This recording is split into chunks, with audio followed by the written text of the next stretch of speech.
You should be symptomatic for Alzheimer's. You should be having trouble finding words and keys and remembering what I said at the beginning of this talk.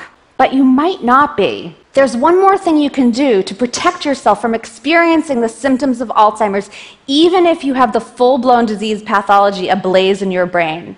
뇌과학자가 알츠하이머병의 증상으로부터 벗어나는 방법이 있다며 강연합니다.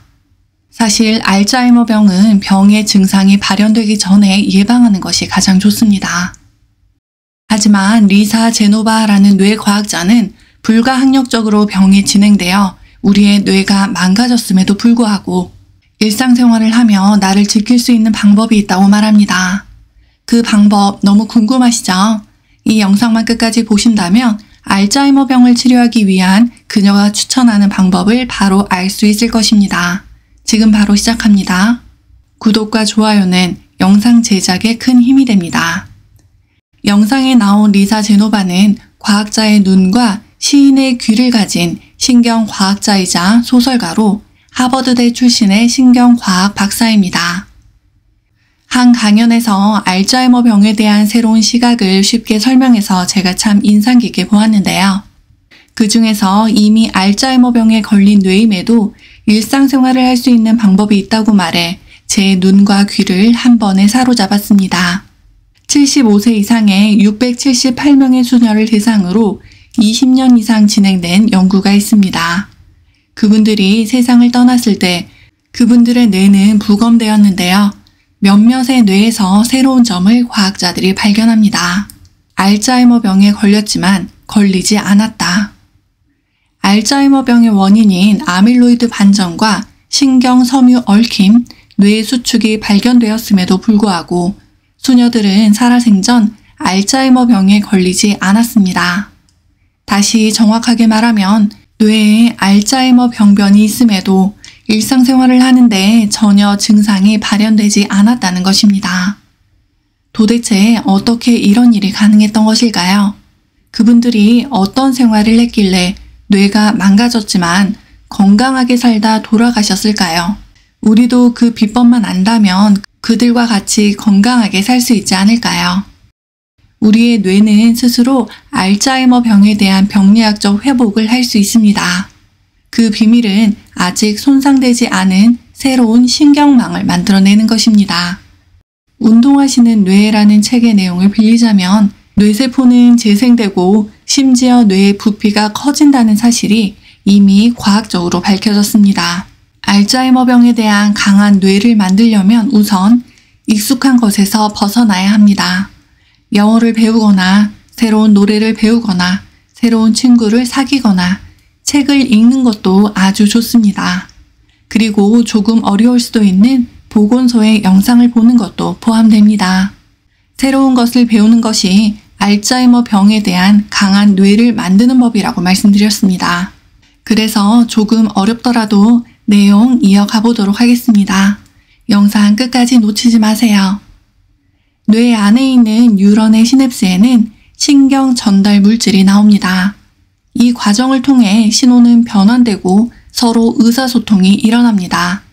그래서 우리가 생각을 하고 느끼고 보고 듣고 기억하게 됩니다. 시냅스에서는 글루타민 3용 같은 신경 전달 물질뿐 아니라 베타 아밀로이드도 방출됩니다. 정상인이라면 베타 아밀로이드는 제 역할을 마치고 대사작용 중에 미세 악교세포에 의해 제거됩니다. 사실 알츠하이머병의 원흉으로 여기고 있는 베타 아밀로이드와 타우 단백질은 우리 몸에 필요한 역할을 하고 있습니다. 베타 아밀로이드는 신경세포를 보호하는 역할을 하고 타우 단백질은 뉴런에서 미세 소관을 조절하는 일을 하는 것으로 알려져 있습니다. 이 미세 소관은 세포 안에서 화물을 실어 나르는 통로 역할을 하고 세포 분열을 용이하게 하는 실 모양의 작은 구조물입니다. 이 타우 단백질이 과인산화되어 여러 번 꼬이면서 신경 섬유 엉킴 상태에 이르게 되어 문제를 일으킵니다. 이것들이 제 기능만 하고 대사 과정을 통해 없어져야 하는데 없어지지 못해서 우리 뇌에 악영향을 주는 것이지요. 이런 것들이 제대로 청소가 되지 못한다면 베타 아밀로이드가 몸에 쌓이게 되고 아밀로이드 반점이라고 부르는 끈적끈적한 물질이 쌓이게 됩니다. 그 아밀로이드 반점을 제거하기 위해 미세 악교세포가 과도하게 활성화되고 그렇게 되면 염증이나 세포 손상을 유발하는 화학물질이 동시에 방출됩니다. 그리고 그 물질들은 실제로 우리 뇌를 깨끗하게 청소합니다. 망가진 시냅스 자체를 말이죠. 이 질병이 심해질수록 시냅스에서는 총력전이 벌어지고 세포는 점점 더 소멸됩니다. 환자 본인은 평소에 전혀 자각하지 못한 상태입니다. 사실 이것이 더 무섭습니다. 50대에 이미 아밀로이드 반점이 축적되어 있더라도 기억이나 언어 인지 부분에서 어떠한 불편도 겪지 않습니다. 이런 현상은 15년에서 20년 동안 쌓인 아밀로이드 반점이 어떤 특정한 시점이 되면 어마어마한 분자로 모이게 되고 그것이 결국 알츠하이머 병의 증상으로 나타납니다. 이런 특정한 시점이 되기까지 우리 몸은 오늘도 치열한 전투를 하고 있습니다. 앞서 말한 수녀들은 높은 인지 유지 능력을 가지고 있었는데요. 다시 말해 기능적인 시냅스를 더 가지고 있다고 말할 수 있습니다. 그래서 비록 그들이 알츠하이머 병과 같은 병에 걸렸다 하더라도 시냅스의 일부가 죽었더라도 그것을 보완할 만한 충분한 양의 다른 신경망이 존재했던 것이지요. 여러 개의 길이 있어 한 개의 길이 막혀도 다른 길로 돌아갈 수 있었던 것입니다. 이를 조금 어려운 말로 신경가소성이라 합니다. 새로운 것을 배움으로 새로운 신경망을 만들어내고 이것이 새로운 시냅스를 만드는 과정입니다. 우리나라 100대 명의 중에 한 명인 이은하 박사님도 그의 저서 치매를 부탁해 신경가소성에 대해 설명했는데요. 단어가 조금 어렵다 보니 뇌회로의 새길 만들기라며 조금 더 쉽게 표현했습니다. 인간은 늘 하던 대로만 행동하려는 습관이 있어서 늘 사용하는 뇌회로만 더 발달되어 있습니다. 그런데 알츠하이머 병은 뇌세포가 소실되면서 익숙해진 뇌회로도 망가지므로 망가진 회로 대신 다른 회로를 활용하도록 평소에 새길 회로를 많이 만들어 놓아야 한다고 설명합니다. 그리고 그 해결책으로 평소에 하지 않았던 활동을 꾸준히 반복하면 새로운 뇌회로 등이 활성화됩니다. 운동을 안 하던 사람이라면 운동을 하고 너무 많이 움직이던 사람이라면 조용히 생각하는 시간을 가져보는 것입니다. 평소에 자동차로만 출근하는 사람이라면 일주일에 한 번 정도는 복잡한 대중교통을 이용해보는 변화를 주면 길 찾는 뇌세포의 회로가 새끼를 만듭니다. 이렇게 국내외 과학자들이 새로운 시냅스가 생성될 수 있는 방법들을 말하는데요. 방법이 많아서 여러 가지를 시도한 후 나에게 가장 맞는 방법, 나에게 가장 불편한 방법을 찾아 우리 뇌를 트레이닝하면 좋을 것 같습니다. 국내의 저명한 과학자들은 이미 이렇게 알츠하이머 병의 해결책을 말하고 있습니다. 또한 다른 과학자들은 알츠하이머 병을 이기기 위한 방법은 가장 단순하다고 표현하는데요. Simple is best이죠.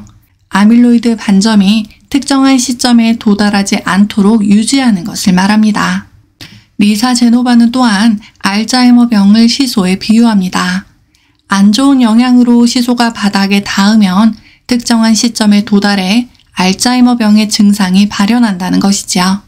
즉, 알츠하이머 진단을 받게 됩니다. 치매를 유발하는 APOE4라는 변종 유전자는 아밀로이드를 증가시키지만 이 시소를 완전히 바닥으로 누를 만큼의 영향력은 없습니다.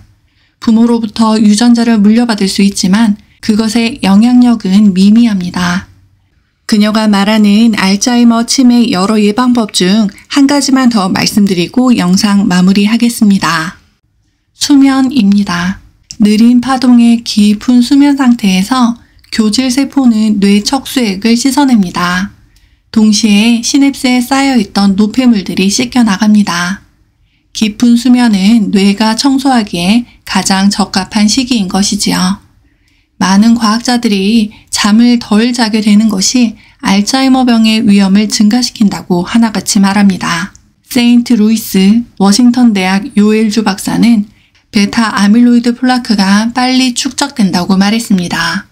이 연구는 치매 증상이 없는 45에서 80세 100명의 수면 패턴을 조사했는데요. 이들 중 수면 시간이 6시간 남짓된 사람들의 25%가 베타 아밀로이드 플라크가 생성될 조짐을 보였습니다. 8시간 이상의 수면을 취한 사람은 그 위험성이 5분의 1로 줄었습니다. 그리고 아밀로이드가 축적되면 수면 장애로 이어져 악순환이 반복됩니다. 그렇게 앞서 말했던 시소가 바닥에 닿고 말겠지요. 오늘은 뇌과학자 리사 제노바의 강연 내용을 바탕으로 알츠하이머병에 대해 살펴보았습니다. 신경 가소성, 쉽게 말해 뇌회로의 색들 만들기 기억나시지요? 그 방법도 다시 한번 가만히 생각해 볼까요? 새로운 것을 배우고 책을 읽고 새로운 사람을 만나는 등 우리 뇌를 익숙하지 않은 환경에 노출시켜야 합니다. 그 방법 중에 하나가 보건소의 영상을 꾸준히 시청하는 것도 포함됩니다. 보건소 얘는 왜 이렇게 어려운 논문 책을 가져와서 머리를 아프게 하나 이렇게만 생각하지 마시고요.